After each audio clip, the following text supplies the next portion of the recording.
નમસ્કાર, હું નમ્રતા. આપ જોઈ રહ્યા છો સ્પાર્ક ટુડે ન્યૂઝ. વડોદરામાં ઝારખંડના પૂર્વ મુખ્યમંત્રી અને કેન્દ્રીય મંત્રી અર્જુન મુંડા વડોદરાની મુલાકાતે આવ્યા છે. ભાજપ કાર્યાલય ખાતે તેમના દ્વારા પત્રકાર પરિષદ યોજવામાં આવી.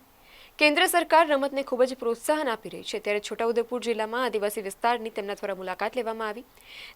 તીરંદાજી સહિતની રમતોમાં પ્રોત્સાહન આપે અને વધુમાં વધુ ખેલાડીઓ ઓલિમ્પિક સુધી પહોંચે તેવું લક્ષ્ય કરવામાં આવ્યું છે.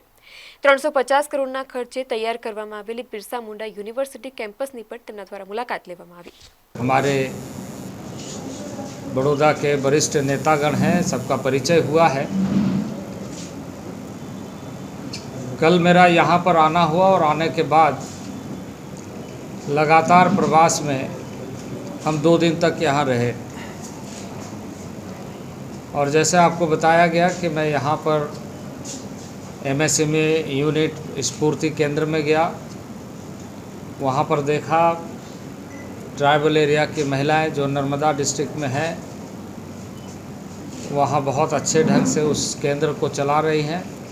स्वयंसेवी संस्थाओं का यह कार्यक्रम बहुत ही सफलता के साथ वहाँ स्थापित हुआ है और बड़ी संख्या में लोगों को वहाँ रोज़गार मिल रहा है. इसी तरीके से आप सबको जैसे बताया कि मैं national archery association of India के प्रेसिडेंट के नाते भी देश भर में खास करके जनजातीय क्षेत्रों में और अन्य सभी प्रदेशों में हमारे यूनिट है, स्टेट यूनिट है, डिस्ट्रिक्ट यूनिट है और नेशनल लेवल में हम इन खेलों को बहुत अत्यधिक बढ़ावा दे रहे हैं और अंतर्राष्ट्रीय स्तर पर हमारे बहुत सारे खिलाड़ी उभर कर सामने आ रहे हैं.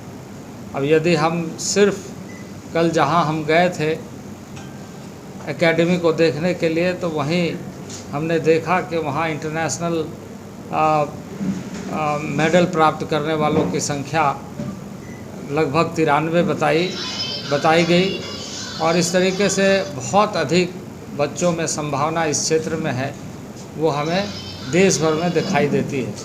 और इसलिए आर्चरी के क्षेत्र में जो पोटेंशियल है उसको लगातार जब कभी भी प्रवास होता है तो हम ऐसे केंद्रों में ज़रूर जाते हैं. हमारे दिनेश भाई भील वहाँ पर उस केंद्र में बहुत डेडिकेशन के साथ काम कर रहे हैं और अच्छे खिलाड़ियों को उत्पादित कर रहे हैं. इसके साथ साथ ही मैं आज जब लौट रहा था फिर आर्चरी के एक सेंटर में गया, जहाँ देखा वहाँ पुलिस के लोग भी ट्रेनिंग ले रहे हैं. तो इस तरीके से आर्चरी के क्षेत्र में इंटरनेशनल लेवल में हमारी लगातार ये कोशिश हो रही है कि अच्छे खिलाड़ी उभर कर के सामने, और हमारा लक्ष्य है आगामी दिनों के लिए कि नेशनल इंटरनेशनल ओलंपिक में हमारा प्रतिनिधित्व करने वाले खिलाड़ी गोल्ड मेडल जीते. तो इस ढंग से जहां हम आर्चरी को बढ़ावा दे रहे हैं, ट्राइबल अफेयर्स के माध्यम से विभिन्न कार्यक्रमों के लिए लगातार राज्यों के साथ मिल कर के हम काम कर रहे हैं. इसी दृष्टि से इस राज्य का प्रवास हुआ और कल हम कई स्थानों पर गए. हमारे साथ इस समय राम सिंह राठवा जी है यहाँ पर, जो ट्राइफेड के चेयरमैन हैं, और यहाँ जो गुजरात में बंधन केंद्र के माध्यम से जो विभिन्न क्षेत्रों के सुदूरवर्ती गांव के लोगों को जो रोज़गार दिया जा रहा है, ट्रेनिंग दिया जा रहा है, वैल्यू एडिशन किया जा रहा है और उनके उत्पादों को अंतर्राष्ट्रीय स्तर पर बाज़ार कैसे दिया जाए, इसका प्रयास चल रहा है.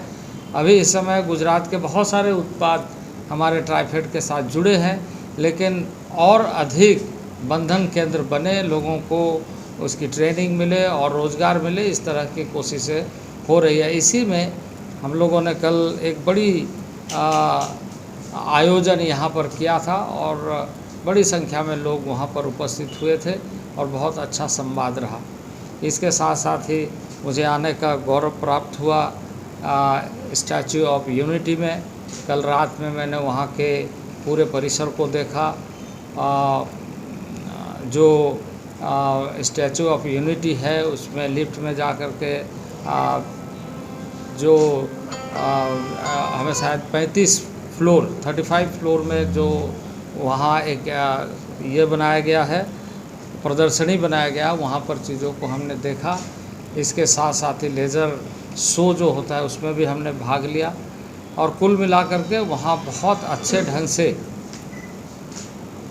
पूरे देश को एक सूत्र में बांधने का जो सरदार वल्लभ भाई पटेल का दृष्टिकोण था, वहाँ जाने के बाद देश ही नहीं दुनिया के लोगों को इस बात से अवगत हो रहे हैं और लोग आगे भी होते रहे। इसी तरीके से आज का जो कार्यक्रम था, आज के कार्यक्रम में हमने एक हमारा जो ट्राइबल म्यूजियम, नेशनल म्यूजियम बन रहा है, भारत सरकार और राज्य सरकार के साथ हम उसे बना रहे हैं। उस स्थान पर जाकर के हमने देखा, उसकी कार्य प्रगति पर है और हमारी ये कोशिश है और हमने यहाँ के पदाधिकारियों से भी बातचीत किया। राज्य सरकार बहुत दिलचस्पी लेकर उसको पूरा कराने के लिए लगातार जोर दे रही है और मुझे लगता है कि समय अनुसार वो बहुत जल्दी बन करके तैयार होगा। इसके अलावा मुझे इस बात की खुशी है कि आज मैं बिरसा मुंडा ट्राइबल यूनिवर्सिटी के कैंपस में, जहाँ नया कैंपस बन रहा है, 40 एकड़ एरिया में वो कैंपस अभी तैयार हो रहा है और वहाँ के वाइस चांसलर ने हमें बताया कि हम इसके अलावे भी अन्य स्थान पर एक लैंड आइडेंटिफाई करके रखे हैं। एक्सटेंशन भी हम वहाँ पर आने वाले दिनों में करेंगे और 350 करोड़ की लागत से वो योजना अभी स्ट्रक्चरल लेवल में काफ़ी पैमाने पर काम हो चुका है और इसका जो टारगेट है मई 2023 तक उसको पूरा करने की। इस समय दूसरे जगह में कैंपस चल रहा है और विद्यार्थी उसमें एडमिशन ले चुके हैं, पढ़ाई चल रही है और सारी चीज़ों की जानकारी हमने ली।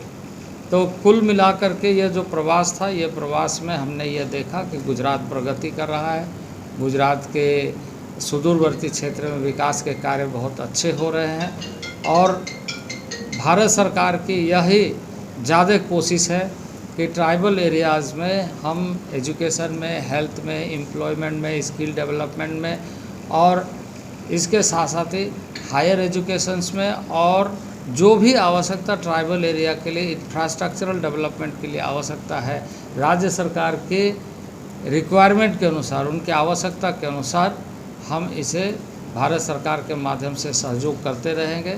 और मुझे खुशी है कि राज्य सरकार जो अच्छे कार्य कर रहे हैं उसका अच्छा लाभ यहाँ के लोगों को मिलेगा। तो कुल मिलाकर के ये जो प्रवास था हमारा बहुत अच्छा रहा और अभी मैं फिर यहाँ मैं पार्टी ऑफिस, चूँकि मैं ऐसे तो हमारा सरकारी कार्यक्रम था, लेकिन जब as a party worker party office में आना ज़रूरी था, इसलिए मैं यहाँ आया, आपको संबोधित कर रहा हूँ। मैं 13 को 13 और 14 फिर यहाँ के गुजरात के प्रवास में रहूँगा। वो मेरा पॉलिटिकल प्रोग्राम होगा और उस समय पॉलिटिकल प्रोग्राम में हम और अधिक बात करेंगे, क्योंकि आपके मन में भी बहुत सारी जिज्ञासा हो सकती है, बहुत सारे क्वेश्चन हो सकते हैं। तो इसका आंसर मैं इस समय बहुत ज़्यादा नहीं दूंगा, लेकिन इसके अलावा भी अगर आपके कोई मन में ऐसा क्वेश्चन, ऐसा जिज्ञासा या ऐसे प्रश्न उभर करके सामने आ रही है तो आप पूछ सकते हैं। देखिए, मैं आपको इस बात पे बिल्कुल स्पष्ट कर दूं कि ट्राइबल के मामले में धर्म का कोई बहुत ज़्यादा महत्व इस दृष्टि से नहीं है, क्योंकि उसकी पहचान चारित्रिक गुणों से होती है, उसकी पहचान कैरेक्टर वाइज होती है।